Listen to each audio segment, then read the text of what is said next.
that's very exciting. I think this team is going to look a lot better in the span of the next 5 years because of that draft. Hey guys, how's it going? It's Daniels here. Welcome to episode number 6 of this NHL 22 Minnesota Wild franchise mode here on my channel. If you guys have missed any episodes up to this point, head up into that top corner of the video right now. And if you do enjoy this video, make sure to go down below, drop a like on the video, subscribe to the channel if you're new, and hit the notification bell to never miss when these uploads come out. So, last episode we finished off the regular season for 2022/23. The Minnesota Wild finished with a pretty decent record. Wasn't our best record ever. We did make the playoffs this year though, which was a big boost as we went from 16th place last season all the way up to finishing in 8th place this season. So actually a really good finish, but we do have to take on a supposedly better team than us, even though there are 8 teams that finished worse than us too. So Detroit makes the playoffs. That's interesting. Carolina and Florida barely squeak in. Edmonton looks like they could be solid at 11th. And then, of course, our division was stacked with, Columbus. Well, Columbus wasn't in our division, but Colorado, Dallas, and Chicago all finishing ahead of us in 3, 4, and 5 for league or regular season league positions. So, but I don't honestly know what to expect for this upcoming series. Matthew Boldy obviously went off this season, had a fantastic year, and we're going to keep an eye on him, but we're only 4-6 in our last 10 heading into this series against San Jose, so we're going to have to kind of get it turned around as far as our team hasn't performed up to their best abilities, but that's okay. So with the San Jose Sharks, this is the team we will be taking on. I believe they are currently facing some injuries. I might be wrong on that, but I'm pretty sure they are. Like they got Brendan Perlini playing right now on defense. So yeah, Eklund and Burns are missing, but their goaltending looks just as good as ours, to be completely honest. As long as we can keep Darcy Kemper healthy, that would be nice. But let's again just go take a quick peek at our Minnesota team lines, and then we'll hit some comments and then get into the series. But the team's pretty darn solid all the way around. This +5 is really helping to boost this line, and as much as I do want to play Kaprizov up on this top line, I just don't know if it really makes sense. The only way maybe we could pull that off is by playing Boldy, or maybe we go Kaprizov, Boldy, and Eriksson Ek, because Eriksson Ek's been really solid, and I do like that. I do like having JT Miller on the second line. I think that should make a pretty solid difference with how everybody plays here, but yeah, hopefully the team can get rolling against San Jose. Obviously, our defense is really solid too. Trey Weller has made a huge impact over the last season here, so we're going to keep an eye on him, and hopefully he can develop nicely. Matt Dumba as well, coming to the end of his contract with Minnesota at this current stage, so we will probably look to extend him. But of course, we have Patrick Laine in the system too, who we can either use as a trade piece, or we can, do some different movements at the draft to potentially, go for a guy like Michkov, and that's where it does transition into comments here. So, Carter Green started off saying, I really enjoyed the trade deadline this series, or I think he meant to say this season, so yes, that was the crazy trade deadline last episode. If you haven't gone and checked it out, go watch it, because we got Roslovic, we got Laine, we got JT Miller, we got some really big names in on the trade deadline. Michael Johnson still making comments about keeping the series realistic, saying, I'm just saying the Nordique franchise, you have Shane Wright and Connor Bedard, keep the Wild franchise more realistic. So I'm not sure exactly what more realistic is at this point, since we've already traded for Patrick Laine and JT Miller and guys like that. So yeah, it's a little bit up in the air for what our definition of realistic is. Maybe drop that in the comments if you guys think you understand what he's going for realistic. I want to know, because realistic means not making so many trades. We can do that, but I do find it more entertaining and fun to play a franchise mode series when we're actually going out and acquiring prospects that are going to make an impact for years to come, rather than holding on to 32, 38 year olds and having those guys run the team. Like, yes, you probably have a better chance of winning by doing that, but at the same time, it's not as exciting to build into the future. So the next comment here came from Duke Storm saying, Etanios, I just started playing hockey games again after I broke my arm, and I just broke my collarbone and separated my shoulder. Keep up the great videos. I'll be able to watch them a lot now. And I'm so sorry to hear that, Duke. I actually sat there and was just in shock. I was like, oh my God, how can you get that unlucky as a hockey player? Like, I play hockey too, and I've dealt with some concussions and shoulder injuries as well, but nothing like that for back-to-back broken arm, broken collarbone. Like, oh man, Duke, we all feel for you. Hang in there, buddy. Like, we are going to keep punching out the content here for you, and for everybody else who's enjoying it. But man, that sucks. Next comment here came from Sorhando31 saying at 7:05 in the last video, he said Chicago has been hot as of late, and so have we. Also, Chicago's 5-5 in their last 10, and you were 4-5-1 in your last 10. Pretty funny, but keep up the good work. And I didn't even realize I said that. I was talking more about the standings at that point in the video, but that was really funny too in the last one. So with all those comments aside, now we get to the playoffs, and well, it should be a good playoffs here. I'm really excited to see what the team can do. And overall, we know this team has the capacity to compete at the very least and try to win. So without any further ado, let's get into the San Jose series. We're going to be simulating day by day, game by game, as we are the underdog against San Jose here. So let's get into it. Game 1 in San Jose starts off 2-0 for the Sharks, as Noah Gregor and Erik Karlsson both get goals for San Jose on just 9 shots. Second period, make it 3-0, and this is not looking good for Minnesota to start things off here. So, ouch. Oh, 4-0, Barabanov, sorry, I can't speak. Makes it 4-0. Bouchard makes it 4-1, but really too little too late from Minnesota in game 1 here. Maybe not. Eric Stahl makes it 4-2. There's still 12 minutes left, but we're just not getting enough shots to score goals here. So, down to the final 8 minutes or so, and it's not looking great. 5-2, Logan Couture seals the deal. Of course, Eric Stahl makes it 5-3 less than a minute later. And, this actually looked like a closer game than it really was. San Jose never actually struggled with the lead at all. They were literally up 4-0 at one point, but yeah, San Jose just gets really good performance in game 1 from their guys. So if we're going to continue to go like this, man, oh boy, that's a rough start to the series, to be completely honest. 5-3 loss, and, well, 2 goals from Eric Stahl is not bad, but I think we are going to shuffle the lines after that. That did not go very well, or according to plan, is what I would say. So we're going to go like that.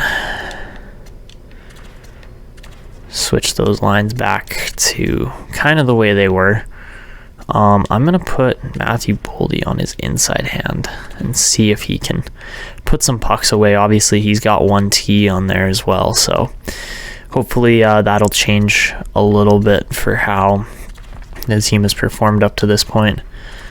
I think Bouchard played well.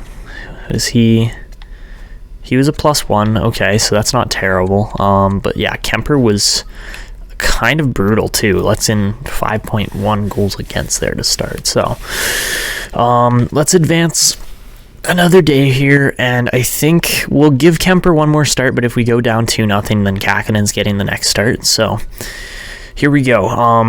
I do expect our team to play well against San Jose and not lose by 2 or more goals, but first period of game 2, we're up 2-0.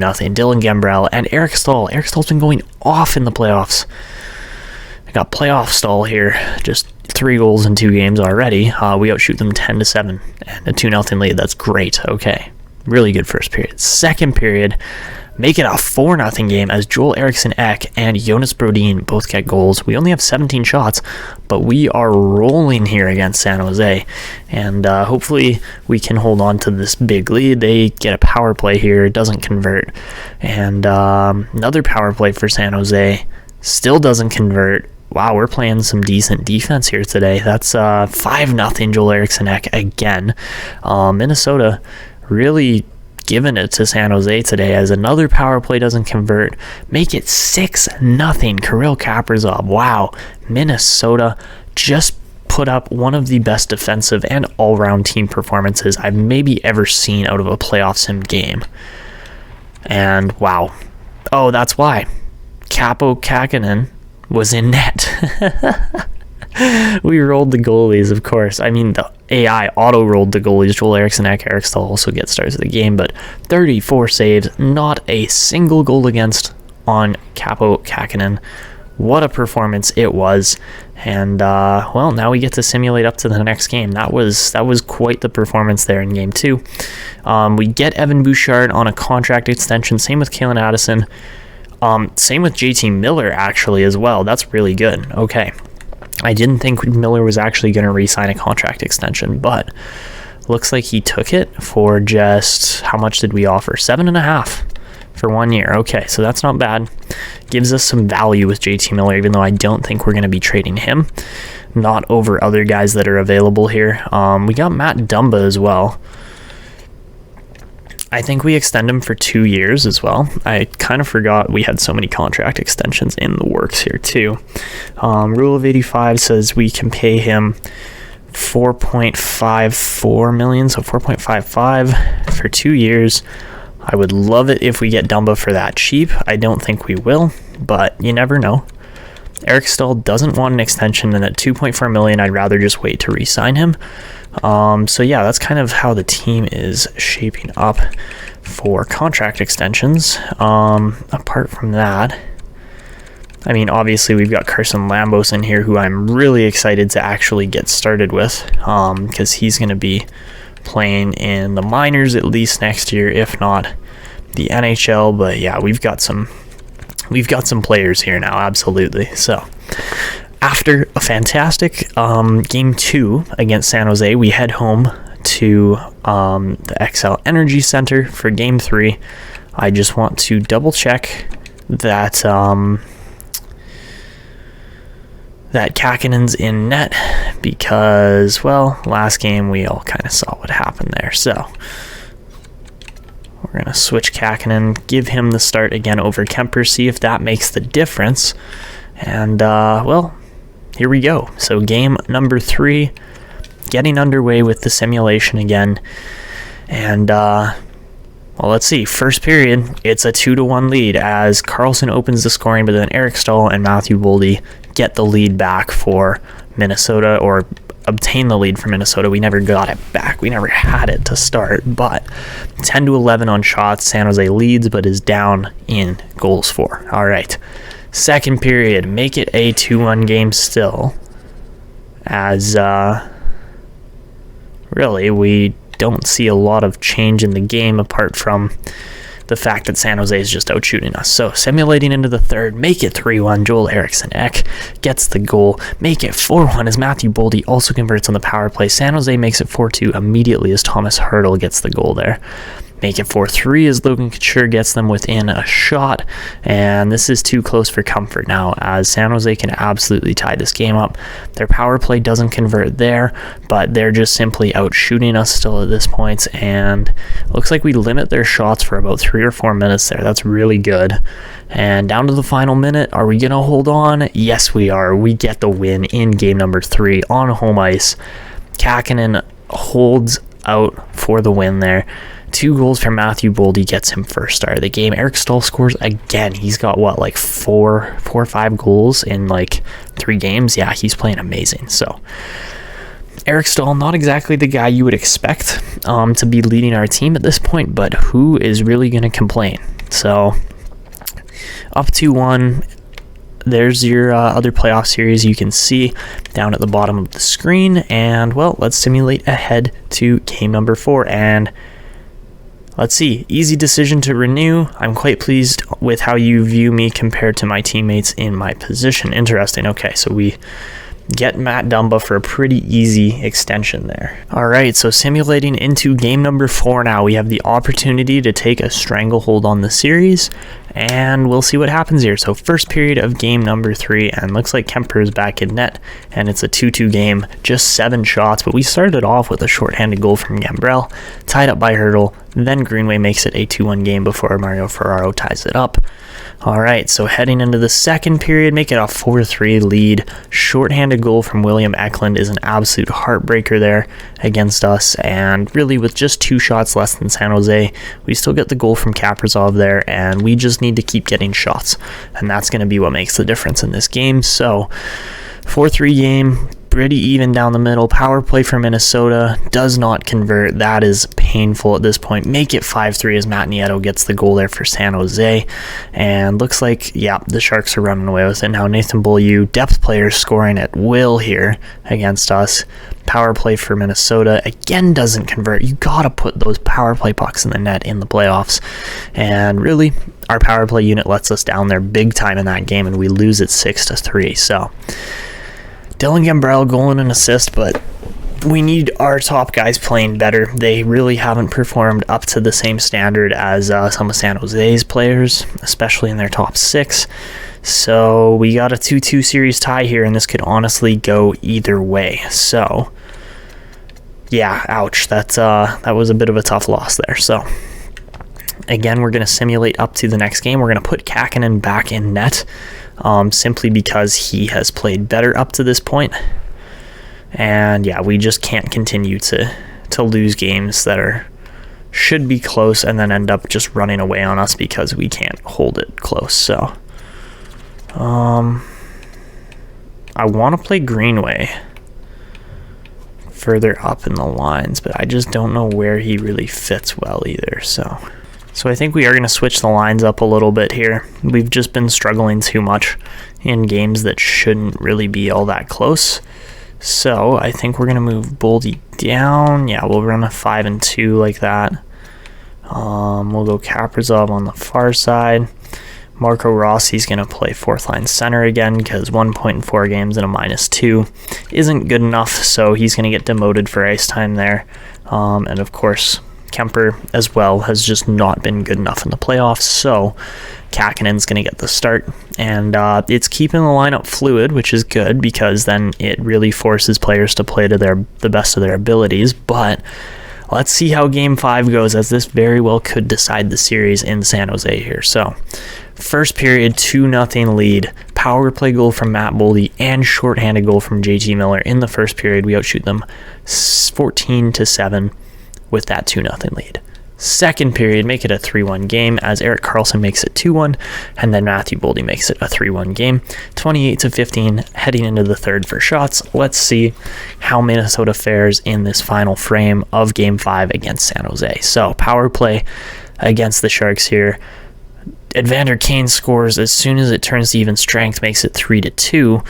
And San Jose's pushing back. Power play for Minnesota yet again does not convert. That's just not good. We have not converted on very many power plays at all in this series. I think we're 1 for like 10, which is not good. And San Jose ties it with 8 seconds left. Are you kidding me? We're heading to overtime in Game 5. Oh, how? Elias Anderson. There was no time left on the clock, so we head into overtime. Power play for Minnesota. Oh, come on, Minnesota, you got to convert on that. Oh, San Jose's coming back. I can feel it. And they're getting shots, too. We really haven't gotten a lot of shots in overtime. We get a couple there. Now we're rolling. San Jose with some chances back and forth. Oh, my goodness. There are so many opportunities going on here in Game 5. And we head to double overtime. We're out shooting San Jose 50-29 in shots. Let's see how the second frame of OT goes, and the Sharks convert on the power play. Go figure. Rudolph Balcers scores on Kakinen in a heartbreaking Game 5 loss. We went to double OT, and we lose it. Wow, that's just painful, especially since Elias Anderson scored with 8 seconds left. We were 8 seconds away from going up 3-2 in the series. Oh, boy, okay. So, down 3-2, backs against the wall. We are now facing elimination as we head home. but man, I can't believe we actually dropped that contest. We were up, we had every right to win that game, and we just could not convert it at the end. So that's bad. I mean, Kakinen kept us in that game. It was a 1-goal game, and we had more than enough shots and opportunities to convert. We only scored 3 goals on like 52 shots. That's bad. So simulating into game number 6. We'll see how the first 2 frames go. If we're down by a goal or 2, I might hop in as we are facing elimination. But first period, it's a 1-1 contest. Power play goal from Eriksson Ek. We do convert on the power play there. But then Timo Meier ties it up, 10-9 in shots for Minnesota after the first. Second period, it's a 2-2 game. Eric Stahl and Evander Kane get goals. Evander Kane on the power play. We outshoot them 21-20 heading into the third frame of play. So, without further ado, let's jump into this. This should be a fun game either way, win or lose, and it is 2-2. So, let's see how we fare on All-Star 5 minutes against the San Jose Sharks. Alright, so here we go. Third frame of play in Minnesota, Game 6, 2-2. Let's see what happens. So, starting things off, great poke check there to start it off. Looking for a play. Couture again cuts back. That's kind of lame. Okay, cool. Just missed the hit altogether. Trey Weller, great play though. We're going to send it up the boards to Roslovic. He's going to get bumped, but holds on to it. Jack Roslovic goes right through 3 San Jose Sharks and nets his first goal of the playoffs on a beautiful backhand finish. About time Roslovic got one, honestly. He's been pretty quiet this whole series, although he's had assists, but just cuts right to the net, keeps Brett Burns on the outside, and tucks that one over the pad and into the net to give Minnesota the lead with about 3 minutes left here. So, could not have come at a better time, and we just got to hold on now. So, Roslovic going to lose the face-off. San Jose tries to walk in. Now, Evander Kane, oh my god, we immediately give up the goal to Logan Couture. That took all of, like 12 seconds? Seriously, what a joke. Knocks it out of the air, too. All of our players would have missed that chance, but, of course, San Jose, just 30 seconds later, tie game. Wow, seriously? Like, is this how we're going to be today? So we head to overtime, but man, I can't believe we just gave up that goal so freaking fast. Like, look at that. Come on, man. Bouchard's literally got Couture, like, pinned up in front, and he pokes the puck out of the air and in. 3-3 game headed to overtime. Win or lose, we'll see what happens, but I'm sure the Minnesota fans are definitely on the edge of their seats in this game. So, OT at the XL Energy Center. Let's see what happens. Face-off going to go to San Jose again. Oh my goodness, we get it out to Kaprizov though. Kirill Kaprizov comes walking through and fires, just misses that chance. Good battle here by Boldy. Matthew Boldy looking for a play right out in front. Can't find his guy. Now Gregor sends it up. What? Oh, Nieto just got murdered on that play.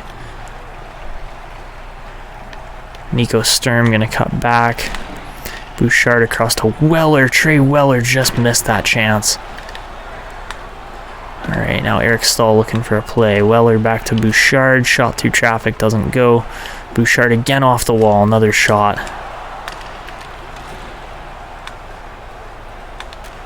And we somehow have a delayed penalty. What was the penalty? You're kidding me, right? How do we have a penalty here? I don't understand. What was the power play? Unsportsmanlike. I gave Marcus Foligno through a single cross-check because he was getting tied up in front with no play happening. So, pretty lame penalty, if you ask me. But, oh well. So, we got 2 minutes to kill off here, and I'm not impressed with that call, but it is what it is. Pullman going to wrap this one around to Eriksson Ek.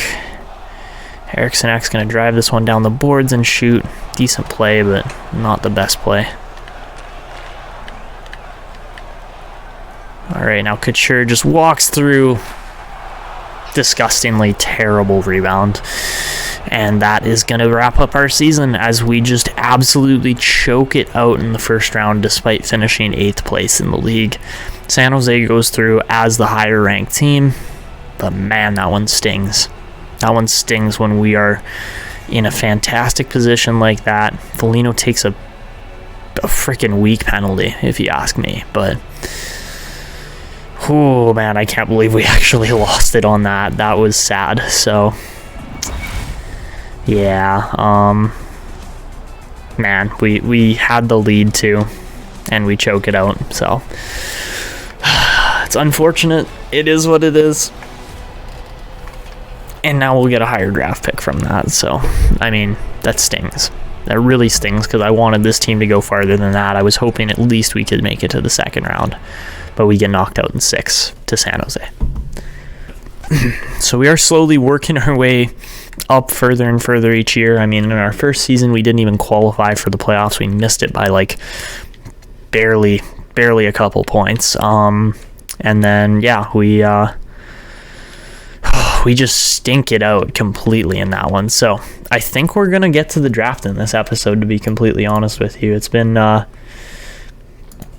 bit of a rough go up to this point, and well, hopefully we can do a little bit better at the draft, because this has just been sad from Minnesota, to be completely honest. And to take into account the card that I did put up on my community tab, which was like 2 or 3 days ago now, I believe we're over 100 votes now on that as well, which is awesome. I love how much interaction we're getting with this channel and these videos and everything. But with our community tab and the vote, if it loads, there we go. 104 votes up to the point of this recording, and you guys are saying build to the draft right now. Go for the number 1 and 5 picks in Matvei, Michkov, and Magnus Oduya. That was the kind of consensus pick here, without really having anything else to say from you guys, apart from just Michael Johnson. I'm sorry, Michael, but the fans and the viewers are voting on this, and the majority of them do want to see some nice team building here. So as much as I would love to try to keep our entire team assembled too, I don't know if we can necessarily pull that off with cap space and everything. At least with Oduya and Michkov, we're going to have guaranteed superstars in the future, and we'll be able to plan for slightly cheaper contracts for them, unless they just perform to an absolutely ridiculous level. But without much further ado, let's simulate through to the draft now and see how it goes. So again, just taking a peek at this draft, like I said, Michkov and Oduya are going to be kind of our biggest investments, as long as we can actually land them as picks.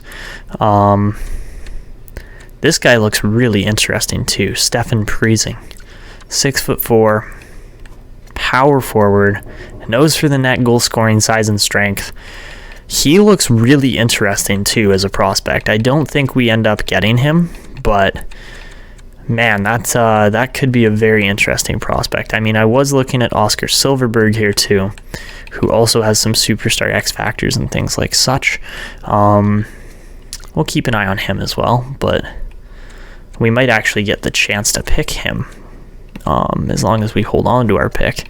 Caleb Dodge, although he's confirmed, I don't know if we're getting him. I would assume we try for Dmitriev, since he just seems like a gem of a pick. And who else did we even have pinned in here? I gotta do a little bit more scouting here, I think. Oh yes, this Sundin guy as well. Magnus Sundin. Looks like he could be somewhat decent.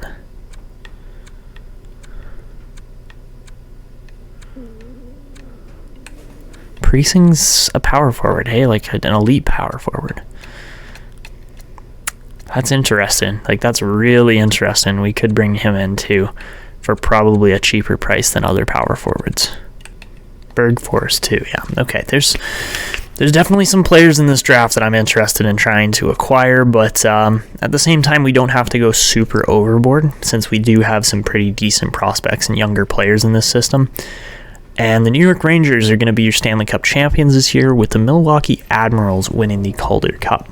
All right, so taking a peek at the progress reports, if anything, we're going to see some guys probably go down a little bit in rating just based on our early round exit.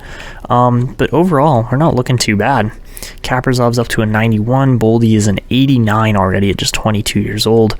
We've got some really decent talents in this team, and we should be competing with this team. Like 83 rated Marco Rossi is sweet. I'm really excited for him. Addison's up to a 79. Kusnedinov might even make the team next year. Same with Lambos. Those guys are both right in there for vying for potential rosters, or for a potential roster spot. We see a ton of growth from Kovanov and Mayorov and a couple other guys here, like Graham Sword. Wow, he was almost an assist a game, puts up 81 points for Spokane. That's insane. Oh my gosh, never mind the statistical growth he should see coming up here. Wallsted's up to a 75, so he didn't have that terrible a season, but it wasn't spectacular either. Apart from that, we didn't have too many guys that really changed ratings or grew much. We have Patrick Laine too, and I think we might end up using him as a trade piece, to be completely honest, because there are some good prospects coming up here, and I don't know who we're giving up versus who we're holding on to at this moment in time, but I just need to get some more scouting done, and then I think we'll be back at the draft class, or at the NHL Entry Draft here, to see how things go. St. Louis is going to win the number 1 pick. We're going to be looking to try and trade with them, and Washington as well moves up to pick number 5. Okay. So I would assume Vancouver, Tampa, Pittsburgh don't want to trade. I would kind of assume that St. Louis doesn't really want to trade either after the season they just had. But we're going to try to snag Michkov off them. I don't know what it's going to cost. I would assume it costs somebody like Patrick Laine, plus some extra prospects, but I think it's going to be worth it in the long run. So, let's just get through retirement and draft interviews, and yeah, that's what we're dealing with here. So advancing a day, of course, we've got to see who calls it quits on a career. Jumbo Joe finally retires, 1,585 points. Absolutely amazing player. 43 years old at retiring. That's pretty amazing. Corey Schneider, the biggest name goalie, retiring there. Andrew Ladd, Filppula, Little, Dubinsky, Soderberg, and then the names kind of top off a bit. Brian Boyle was still playing too. So yeah, definitely some good players here. I don't think we had any Minnesota guys retire again this year. We don't really have, like Eric Stahl would be the guy that we're looking for, and he hasn't retired yet. So there you have it. That's retirees. I'm going to do some draft interviews, and then we will jump into the draft here. So guys, here's the short list of prospects that we are going to be taking a peek at in this draft. We are going to have to make what I'm planning on to be about 3 trades in this draft, which isn't too bad. We're going to clear up some serious cap space doing it too. And I think we can acquire some decent prospects here as well, just from what I've scouted. And we are going to be trading up for some fairly valuable assets too, based on the fact that I really don't think the last 3 rounds of this draft, rounds 4, 5, and 6, are going to have a lot of prospects, just based on what I've seen through scouting. So let's get into this. Let's make a big deal for Michkov, because he's going to be worth it, and then let's go from there. So, of course, picks 2, 3, and okay, at least pick 5 is available, so that's not too bad. But here's what we're going to do. We're going to hit St. Louis up and say, hey, what do you guys want in exchange for that first overall pick? And I know it's like their only pick that's not on the block, but that's okay, because we are going to try to clear up a little bit of cap space for them as to make this deal more intriguing. And the guys we're going to take on, as much as I would love to take on Jake Neighbors, I just don't think we can.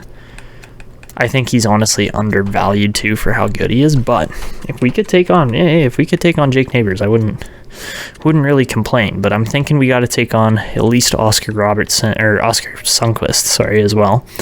But Jake Neighbors is decent value. So in exchange, what we're going to send back in this deal is we're going to go Matt Dumba, And then we are going to go, I know they want Wallstead, but I don't think we go for that. We're going to go Wallstead, Line, or sorry, not Wallstead, Dumba, Line, and our first rounder way into the future, 2028. I think that that should get this deal done. If it doesn't, then I don't know what's going on, but Jake Neighbors could potentially turn into a really decent player for us too at just 21 years old. So let's take a shot at this, see if this deal goes through. And it does not. Okay. So they want to clear up some more cap space. What about who's their next highest valued cap space piece? Colton Sevier?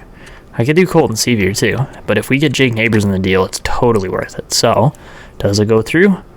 That it does. Beautiful. And we get Jake Neighbors. I wasn't actually expecting on that. I was expecting to just get Michkov and some kind of skaters matching the trade block pieces, but we'll take it. That is a really good deal. All right, so now that that trade has been completed, we own the first overall pick, and we are going to call a timeout as to make a couple more deals here. So next up, we are looking at the Capitals, and well, I would like to try and obtain a couple different pieces off of them. I'm also looking at the fourth round, as these pieces probably aren't going to be super expensive. So yeah, I think we're going to go for pick 111.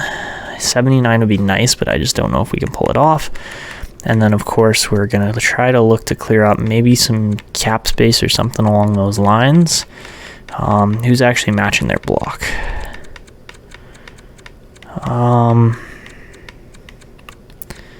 I wish we could get Gaucher. I just don't think we're going to have the pieces to do it.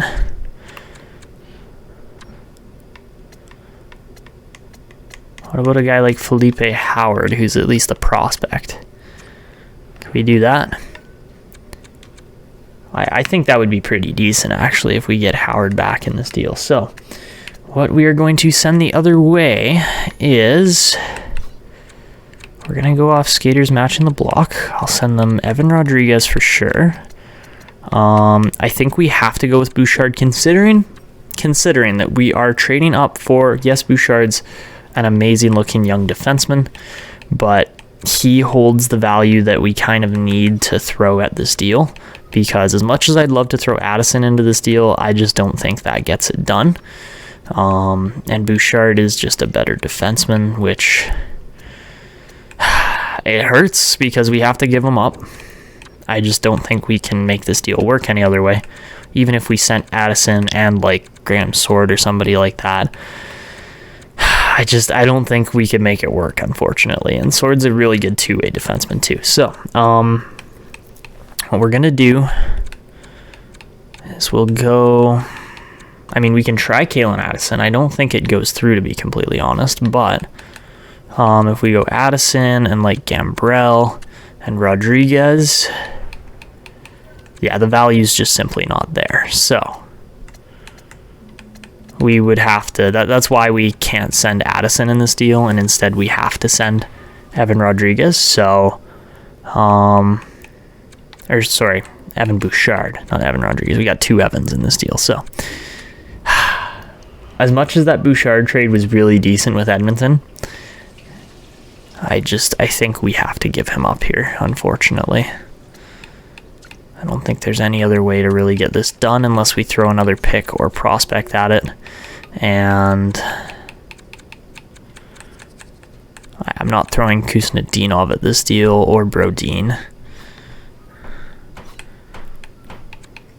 And that's the thing, is we still have Addison to pair with Brodin, and then we will have Magnus Oduya from this deal as well. So I think this should go through. I'm betting on it. And yeah, if we get Felipe Howard back, that's totally worth it. So trade rejected. Okay. What if we throw like a second rounder at this deal too? So yeah, Kalen Addison definitely would not have gotten this deal done. What about like 2026 second? That should go through. Yes. Beautiful. Okay. So we get Felipe Howard, we give up some decent assets, but we're getting beautiful assets in return. All right, and then the final deal I wanted to try to run by here was going to be with Buffalo for some slightly later round picks, specifically 94 and 104, just because the range of prospects that we're looking at falls right in there. So, in exchange, I'm going to send these 3, maybe even 4 later round picks back. If that goes through, I'll take it. I don't think they're going to take this. It's our 4th, 5th, 6th, and 7th rounders this year in exchange for their 3rd and 4th. But it might go through. Who knows? So, try it. Doesn't go through. Okay. So, pretty much what we're doing is just a pick dump at this point. And we're trying to really just get this 3rd and 4th for pretty much the price of nothing. That's kind of the goal with this deal. So, that price of nothing, I'm thinking it might be Kovanov. I mean, Kovanov was a 3rd rounder, and he's looking like he still might actually develop into a fairly decent player. So I think I want to try to hold on to him, but maybe we try Colton Sevier and just send him off immediately. If it goes, I'll take it. Trade rejected. Value isn't there whatsoever. Okay, so we are going to actually have to throw a piece at this deal, which is a little annoying, but it is what it is, right? So, it's going to have to be another draft pick. I guess we'll throw our 3rd rounder in 27 at the deal. That 4th should be worth a 5th, 6th, and 7th. Come on, that's got to go. And it does. Okay, perfect. All right, so now that those deals have been done, I think we can just kind of plow through our draft picks. We'll call one more time out just to kind of review where we're picking, who we're picking, that kind of stuff. So obviously we got 1 and 5. I'm really hoping Aduya falls to us. He should. And then the picks that I trade up for, we have pick 23, so we're going to go for Oscar Silverberg, as he looks like a pretty decent player. I'm hoping he turns out to be low elite. Same with a bunch of these guys. Like, I expect Sundin to kind of be at least a low 4, if not a low 6, or a low elite, sorry. Verdovsky, who knows, he looks like a decent player. Plekanec just kind of falls right in the right goalie range for what we're looking for. Bergfors actually looks decent. He's a big two-way forward, which is awesome. And I believe that's it. So we have 1 extra pick from where I'm kind of aiming, so we have a little bit of leeway to play with, but let's get to it. The highest ever pick in Minnesota Wild franchise history will become Matvei Michkov. Welcome to the Minnesota Wild. Oh, he's only 80 overall. I thought he was going to be like an 82, 83. So that kind of stings. And okay, the Canucks get Bedard, who probably shouldn't fall to 2nd, but he does. And he's got 1 T. Yeah, that's a nice Connor Bedard there. So pick 3 is Moy. Goes to Tampa. Okay, sweet. So Oduya does fall to us. But Heikkinen, has got wheels as a sniper. Oh, that's dangerous. Yeah, he's going to be a sweet player for Pittsburgh. And then who else here? Nathaniel Moy doesn't even... okay, he doesn't even have a zone ability. So that's interesting, especially when a guy like Magnus Oduya is looking like he's probably going to have some kind of zone ability. So we're going to take Oduya at 5, and he's 80 overall as well. Okay, so that's decent. Oh, and he's got wheels. That's a slick looking defenseman. I know he's small, but when he can wheel like that, he's going to be one of our defensemen of the future that just absolutely dominates. I get the feeling that our pairing of Oduya and Weller together is going to be, it's 2 5s in back-to-back drafts. And oh my god, this looks scary, to be completely honest with you. Having an offensive and a defensive defenseman like that together, that's going to be real nice. So that there was an elite center here. Preesing falls to the Seattle Kraken. That's actually a really decent pick for Seattle. They are going to be happy with that. Reich goes to Buffalo. Jaeger goes to the Islanders. Interesting. Okay. Montreal gets Poyar. But he's got quick pick too. That's a really nice winger there in Corey Poyar. But we get Oduya, who's going to be sick. I'm really excited for him. And next up, we're going to take Oscar Silverberg. I'm sure there are better looking prospects on the board here. Maybe not, honestly. Yeah, we're going to go with Silverberg. I just have a really good feeling about him. He's got like maxed out zone abilities by the looks of it over just quick pick. And power forwards are what we need for our top 6 in the future. So, okay, sweet. He is a power forward and he's low elite. And he's got all of the zone abilities and superstar abilities. Sweet. No contest as well is really nice. So, wow, that's a fantastic pick. Okay. Over to, we're going with pick 87 next. We skip over round 2 altogether. Might be a mistake, to be completely honest. I don't know. Ooh, Mironov, yeah. Okay, Mironov would have been nice. Oh, Vitaluma looks amazing as well. Hansen's decent. Ooh, boy, I don't want to see what we missed in round 2. Not a lot by the looks of it. Dmitriev, I knew we had pinned, but we didn't take him. I'm okay with that because he only turned out to be a low 4. Leslie is decent for Buffalo there. Madsen Leslie, decent looking prospect. Could develop into something. Ooh, Colorado. Byron Dunham. He could turn into something too. Keep an eye on Dunham.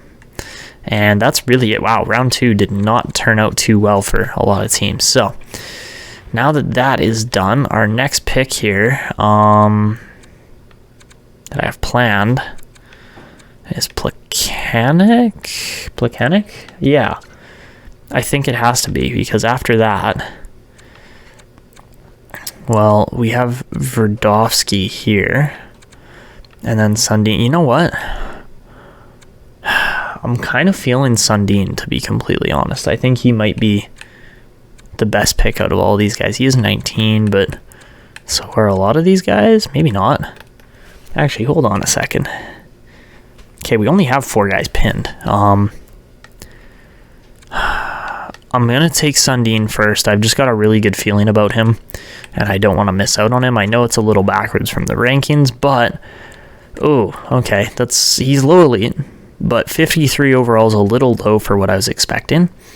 So we'll see if he develops or not. But Magnus Sundin could pair well with a guy like Carson Lambos or somebody like that. And we will simulate over to pick 94 now. And okay, Sundin was the most recent pick there. All right, so we're going to take... Who is it? We're going to take Plekanec now, just because he's not going to be on the board at our next pick. So we'll take Andre Plekanec. And okay, he's a low elite. He's a medium elite goalie and 17 years old. I thought he was just going to be a starter, but no, that's really decent. 11 out of 23 wins. Not bad. 2 shutouts as well in Extraliga, which is a men's league. So not bad. Really decent Czech player there in Plekanec. And then we took the better goalie there over Hirsch. So we got value, which is beautiful. Gortz wasn't actually that bad either. Yeah, okay, Jorgen Gortz. Very nice player, but alright. Plekanec. Yeah, okay, Plekanec's decent. So Verdovsky, I believe that's the next guy we're planning on picking. He's gonna fall right into our arms here as a Slovakian player, again playing in Extraliga. How good is he actually? Is he actually a low elite? Yes, he is. Beautiful. Okay, that's a really decent pick. I'm quite happy with that one. And then our next pick is pick number 111. And looks like we are going to land Bergfors, as he doesn't get picked either. And Par Bergfors, is he any bit decent? Yeah, he is. Oh my god, okay, 59 overall, low elite. That is a sweet looking player. He only had 4 points in 30 games, but to be fair, he is playing in the SHL for Malmo. And yeah, I mean, can't really complain there for pick number 111. Par Bergfors. We'll see how he develops. So over to our final pick of the draft now, as we have traded away the majority of our other picks. Pick number 119. Who are we taking? Yakubov, maybe? I don't know if he's the guy I want to go with necessarily. Who else could we pick? Kind of feeling Huselius. Okay, so let's take Michael Huselius, and he's a fringe starter. Okay, so that, I know we're only in the 4th round, pick 119, but we don't have any more picks because we traded them all away to Buffalo. So I'll take it. We land some fantastic prospects overall, and still a medium fringe starter in Huselius for the last pick, but man, that was a sweet draft. All right, so we're going to sim the rest of the draft here. I guess we could sim round by round, see what shows up. I'm sure I missed some stuff, but let's see. Anything else? Not really. Okay. So sim to the next round. Round 4 didn't have a whole lot. How about round 5? I'm sure round 5 has to have some prospects.